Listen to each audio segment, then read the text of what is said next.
भारतीय इतिहास और आध्यात्म की दुनिया रहस्यों से भरी है। आमतौर पर हम पुराने मंदिरों के दर्शन करते हैं तो गर्भगृह या बाहरी दीवारों पर एक ऐसी प्रतिमा देखते हैं जो पहली नज़र में भगवान बुद्ध, महात्मा बुद्ध जैसी लगती है। पद्मासन में बैठे, शांत मुद्रा और सिर पर उशरी है। परंतु ये प्रतिमा भगवान बुद्ध की नहीं बल्कि भगवान शिव के 28वें अवतार भगवान लकुलिश की है। आखिर क्यों इन दोनों महान विभूतियों की मूर्ति कला में इतनी समानता है और वो कौन से बारीक अंतर हैं जो इन्हें एक दूसरे से अलग करते हैं, इस वीडियो में यही मैं बताऊंगा। बेदार की डाली छेलु बैठी ओला पांच जेड़ को ठंडो पानी पे ओला ही मेरा बुरासा ही मेरा गुराला हम पहाड़ ओला चल पहाड़ जोला। जय हिमालय, जय भारत। संसार भर में हिमालय लोग यूट्यूब चैनल देख रहे हैं, आप सभी का स्वागत है और मैं हूं भारत की राजधानी नई दिल्ली से डॉक्टर हरीश चंद्र लखेड़ा। तुलना से पहले संक्षिप्त में जान लेते हैं कि भगवान लकुलिश कौन थे। पुराणों के अनुसार वे भगवान शिव के अंतिम अवतार माने जाते हैं जिन्होंने कायावरोहण गुजरात में अवतार लिया था। वे पाशुपत मत के प्रवर्तक थे। पाशुपत संप्रदाय शिव भक्तों का सबसे प्राचीन संगठित समूह माना जाता है।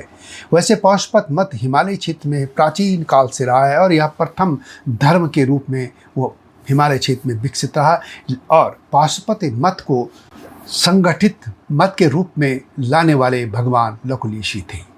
हिमालय क्षेत्र से लेकर दक्षिण भारत तक इनके मंदिर और प्रभाव बिखरे हुए हैं। अब हम दोनों की मूर्तियों की समानता की बात कर लेते हैं। भगवान बुद्ध और भगवान लकुलिश की दोनों की मूर्तियों में समानता के पीछे का मुख्य कारण है योग। दोनों की प्रतिमाएं अक्सर पद्मासन में होती हैं। यह इस बात का प्रमाण है कि दोनों ही मार्ग शैव और बौद्ध ध्यान और योग को सर्वोच्च मानते थे। शांत भाव है दोनों का। भगवान बुद्ध की सौम्य मुद्रा और भगवान लकुलिश की शांति दोनों ही चेहरे पर एक जैसी दिव्यता को दर्शाती है। भगवान बुद्ध की तरह भगवान लकुलिश के सिर पर भी ज्ञान की गांठ दिखाई देती है। उनके कान भी भगवान बुद्ध की तरह लंबे और लटके हुए होते हैं जो भारतीय कला में एक महान पुरुष के लक्षण माने जाते हैं। दरअसल उस कालखंड में यदि योगियों को दिखाना था तो उनके बाल और लंबे कान दिखाए जाते थे। प्रभामंडल देखें तो दोनों के पीछे दिव्य तेज का चक्र उत्कीर्ण होता है जो उनकी आध्यात्मिक ऊंचाई को दर्शाता है। अब हम दोनों के अंतर की बात कर लेते हैं। यदि आप इतिहास में दिलचस्पी रखते हैं और ये आप जान लेना चाहते हैं कि कौन सी प्रतिमा भगवान बुद्ध की होगी और कौन सी भगवान लकुलिश की, तो आपको इस अंतर को बारीकी से देखना होगा। सबसे बड़ी पहचान तो यह है कि लकुट, जैसा कि नाम से साफ है, लकुट ईश यानी लाठी के स्वामी। भगवान लकुलिश के बाएं हाथ में हमेशा एक दंड या लाठी होगी, जबकि भगवान बुद्ध के हाथ में कभी शस्त्र या दंड नहीं होता है। भगवान लकुलिश के दाहिने हाथ में अक्सर एक नींबू या बीज पूरक फल होता है जो सृष्टि की उत्पत्ति का प्रतीक है। वहीं भगवान बुद्ध ही भूमि स्पर्श या अभय मुद्रा में होते हैं। एक और अंतर है ऊर्ध्व रेतस अवस्था। यह एक बहुत ही विशिष्ट शैव लक्षण है। भगवान लकुलिश को अक्सर ऊर्ध्वलिंगी दिखाया गया है जो उनकी काम वासना पर विजय और यौगिक शक्ति को दर्शाता है। भगवान बुद्ध की प्रतिमाओं में ऐसा अंकन पूरी तरह वर्जित है। और एक और अंतर यह भी है, यज्ञोपवीत यानी जनेऊ। भगवान लकुलिश की मूर्तियों में कंधे से कमर तक जनेऊ साफ देखा जा सकता है जो उनके ब्राह्मण स्वरूप और वैदिक परंपरा से जुड़ाव को दिखाता है। भगवान बुद्ध ने संन्यास के बाद इन सांसारिक धागों का त्याग कर दिया था। अब ये बात करते हैं उनके घुंघराले बालों की जटा की। भगवान बुद्ध के सिर पर दिखने वाली आकृतियाँ वास्तव में घुंघे या घुंघराले बाल माने जाते हैं, जबकि भगवान लकुलिश के सिर पर शिव की जटाएं हैं जो बंधकर उष्णीय जैसा आकार लेती हैं। इतिहासकारों का मानना है कि ईसा पूर्व दूसरी शताब्दी से लेकर गुप्त काल तक भारत में बौद्ध कला अपने चरम पर थी। जब शैव धर्म के पाशुपत मत ने अपनी मूर्तियों का निर्माण शुरू किया तो उन्होंने उस समय की प्रचलित कला शैली को अपनाया। यही कारण है कि भगवान लोकलीश की मूर्तियाँ भगवान बुद्ध जैसी दिखने लगी, ताकि वे आम जनता के बीच समान रूप से स्वीकार्य और प्रभावशाली लग सकें। क्योंकि भगवान बुद्ध की जो मूर्तियाँ हैं वो भी कल्पना पर ही आधारित है। और वैसे कुछ लोग कहते हैं कि वो सिकंदर की मूर्तियों यानी यूनानी कला से प्रभावित हैं। उनके बाल भारतीय जैसे नहीं दिखते, वे यूरोप और यूनान के लोगों के जैसे दिखते हैं, क्योंकि तब वह कला प्रचलित थी। तो अब अगली बार यदि आप कहीं भी भगवान बुद्ध की जैसी मूर्तियां देखें तो एक बार अवश्य मंदिर में उस मूर्ति को ठीक से देखना।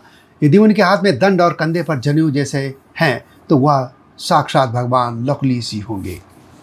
और यदि आपको भगवान लकुलिश की मूर्तियां देखनी है तो आपको उत्तराखंड के अल्मोड़ा जाना पड़ेगा, जागेश्वर धाम। यहाँ के मुख्य मंदिर समूह यानी जो जागेश्वर धाम के मंदिर हैं उनमें भगवान लकुलिश की बहुत सी सुंदर प्रतिमा है। जागेश्वर को पाशुपत संप्रदाय का महत्वपूर्ण केंद्र माना जाता है। इसी तरह बागेश्वर बैजनाथ मंदिर के परिसर में भी बाहरी दीवार पर भगवान लकुलिश की नक्काशी देखी जा सकती है। इसी तरह केदारनाथ मंदिर, लाखामंडल देहरादून के प्राचीन शिव मंदिर, इधर भी भगवान लकुलिश की जो मूर्तियां हैं उनका प्रभाव दिख जाता है।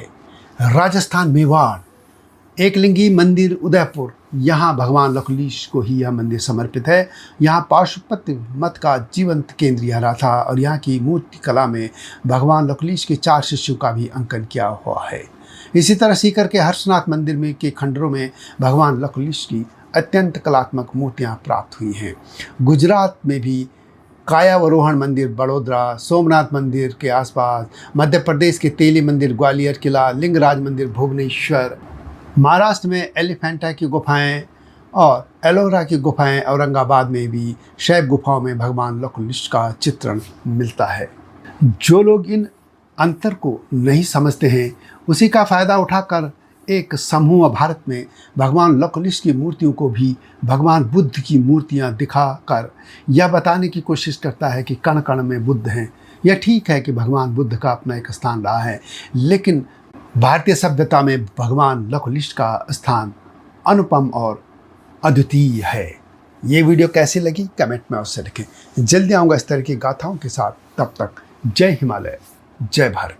हिमालय पे पेड़ हो तो गीत गाएंगी नदियाँ, गीत गाएंगी नदियाँ।